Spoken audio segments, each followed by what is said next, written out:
Good morning guys. सो आज हम start करेंगे टॉपिक अपना पैरामेट्रिक रिप्रेजेंटेशन ऑफ कर्व्स। ठीक है, ये टॉपिक लाइन इंटीग्रल को पढ़ने से पहले हमें पढ़ना ज़रूरी है। सो हम स्टार्ट करते हैं सबसे सिंपल कर्व यानी स्ट्रेट लाइन से। स्ट्रेट लाइन आप सभी जानते हैं। हम स्ट्रेट लाइन अब 3D में बात करेंगे क्योंकि 12th तक हमने बहुत 2D पढ़ ली। अब बारी है 3D पढ़ने की। तो ये y एक्सिस, ये x और ये z एक्सिस। एक स्ट्रेट लाइन हमने ले ली, ये a पॉइंट, इसका 0,0,1, ये हो गया b पॉइंट जो है 0,1,0। सो बेसिकली पैरामीटर रिप्रेजेंटेशन क्या होता है? पैरामीटर रिप्रेजेंटेशन ये होता है कि हम चेंज देखते हैं उसमें कितने का चेंज आया। जैसे यहाँ पे कुछ भी चेंज नहीं हुआ, 0 से हम चले और 0 ही हमें, x में कोई चेंज नहीं। अब देखिए y में कितना चेंज आएगा, 0 पे थे 1 पे आ गए तो 1 का चेंज आएगा, और यहाँ पे भी 1 का चेंज आएगा लेकिन नेगेटिव में। ठीक है।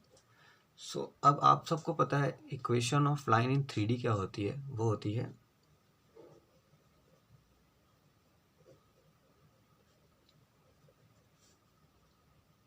x1 minus x1 over x2 minus x1 equals to y minus y1, y2 minus y1 equals to z minus z1, z2 minus z1।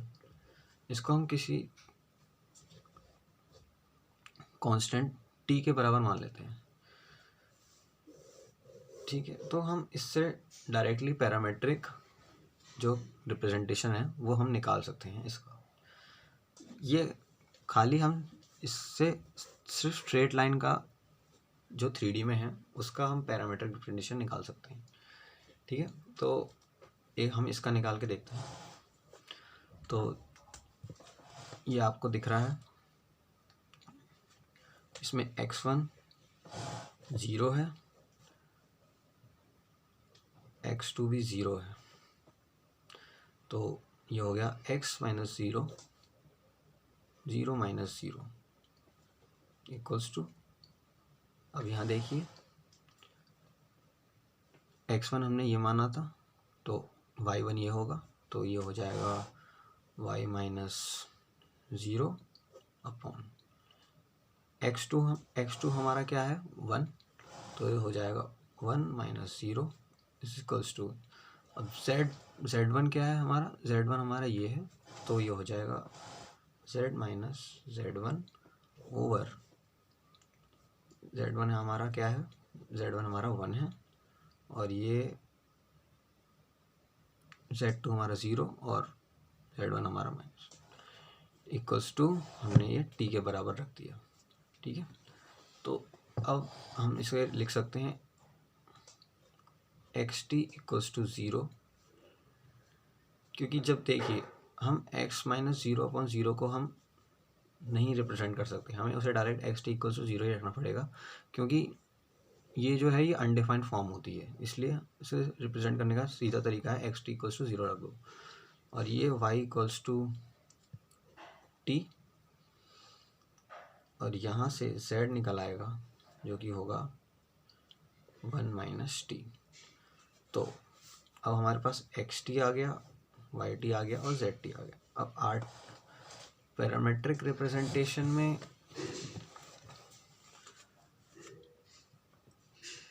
Curve को लिखते हैं xt i cap plus yt j cap plus zt k cap. तो xt हमारा हमें पता चल गया था, कितना था xt, एक बार देख लीजिए, xt हमारा 0, yt हमारा t और zt equals to 1 minus T. तो हमने वो चीज़ यहाँ पे पुट कर दी, xt हमारा 0 i कैप, ये t j कैप और ये 1 माइनस टी k कैप। अब इस फॉर्मूले के लिए, जिस फॉर्मूले से हमने अभी ये parametric representation X T Y T और जेड टी निकाला है, उसके लिए हमेशा जो टी की रेंज होती है वो होती है 0 से 1 के बीच। ठीक है, तो ये 0 से 1 के बीच इसकी रेंज आ गई। अब आप खुद पुट करके देख लीजिए, पहला पॉइंट ए पॉइंट अगर हम 0 डालेंगे तो हमें क्या मिलेगा, if we put 0 we got 0, 0, 1 and that's a point, हम जानते हैं। वैसे ही बी पॉइंट निकालने के लिए यहाँ 1 पुट कर दीजिए, तो 0, 1, 0। तो ये देखिए हमें दोनों पॉइंट मिल गए, 0, 0, 1 और 0, 1, 0। ये एप्लीकेबल है फॉर्मूला, ये वाला फॉर्मूला एप्लीकेबल है सिर्फ स्ट्रेट लाइन जो कि 3D में है। अब मान लीजिए आपको एक दिया है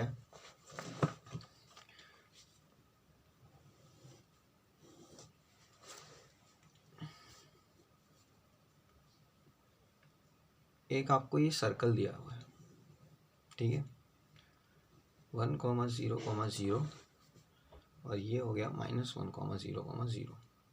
ठीक है, अब हमें इसका पैरामीट्रिक वो कोऑर्डिनेट वो पैरामीट्रिक रिप्रेजेंटेशन निकालना है। ठीक है, तो ये एक्स एक्सिस, ये जेड एक्सिस हो गई और ये हमारी हो गई वाई एक्सिस। ठीक है, अब हमें नॉर्मली हमने क्या पढ़ा था कि पैरामीट्रिक कोऑर्डिनेट्स के क्या होते हैं, ए कॉस थीटा और वाई साइन थीटा। ठीक है, और इसमें z का टर्म हमें पता नहीं होता तो हम z को 0 रख लेते हैं। ठीक है, ए कॉस थीटा और ए साइन थीटा होते हैं, हमें पता है ए कॉस थीटा ए साइन थीटा, z होता नहीं था तो इसमें 0 रख दिया। ठीक है, अब एक्स टी हम साफ साफ देख सकते हैं,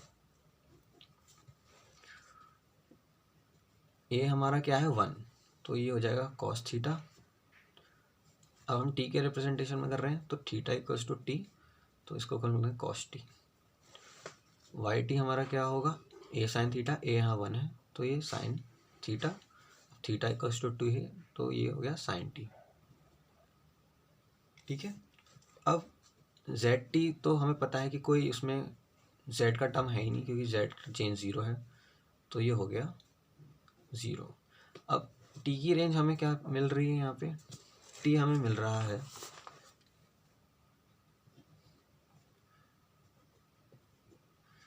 अब डायरेक्शन की बात कर लेते हैं, ये ए और ये बी, तो डायरेक्शन की बात कर लेते हैं। अगर हम बी टू ए जा रहे हैं तो बी का टर्म कैसे है, अगर हम यहाँ पाई रख दें तो देखिए अब हमारा रिप्रेजेंटेशन क्या है, ये cos T I cap plus sign T J cap plus 0 के कैप। तो अब इसमें पाई रखेंगे तो आपको क्या मिलेगा, -1, इसको 0 और ये 0, तो देखिए हमें बी पॉइंट मिल गया। ठीक है, और वैसे भी आप जानते हैं कि नेगेटिव, ये नेगेटिव एक्स एक्सिस है, ये पॉजिटिव एक्स एक्सिस है, तो ये शुरू होता है 0 π/2 और ये पाई, तो ये ऑब्वियसली पाई ही होगा यहाँ पर, तो पाई रख दिया तो ये हो गया कॉस पाई मतलब -1, साइन पाई मतलब 0, ये 0 तो है। अब जब पूरा एक रोटेशन घूम के आते हैं तो हमें यहाँ क्या मिलता है 2 पाई, तो ये 2 पाई रख दी रेंज में हमने रख दिया 2 पाई। अब 2 पाई पुट करके देख लेते हैं अपने कर्व में, तो कॉस 2 पाई साइन 2 पाई और ये 0, तो कॉस 2 पाई हमारे पास क्या होता है, कॉस 2 पाई मतलब 1, साइन 2 पाई मतलब 0 और ये 0, तो ये हमें मिल गया, ये हमें मिल गया बी पॉइंट और ये हमें मिल गया ए पॉइंट। ये तब है जब हम बी टू ए जा रहे हैं, ए टू बी जाएंगे तो इस रेंज को हम उल्टा कर देंगे, 2 पाई से पाई के बीच, ये जाएगा बी टू ए के लिए, ये जाएगा ए से बी के लिए।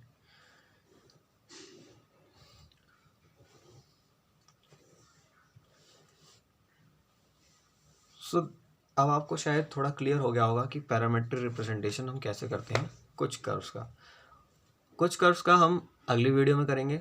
तब तक के लिए थैंक यू।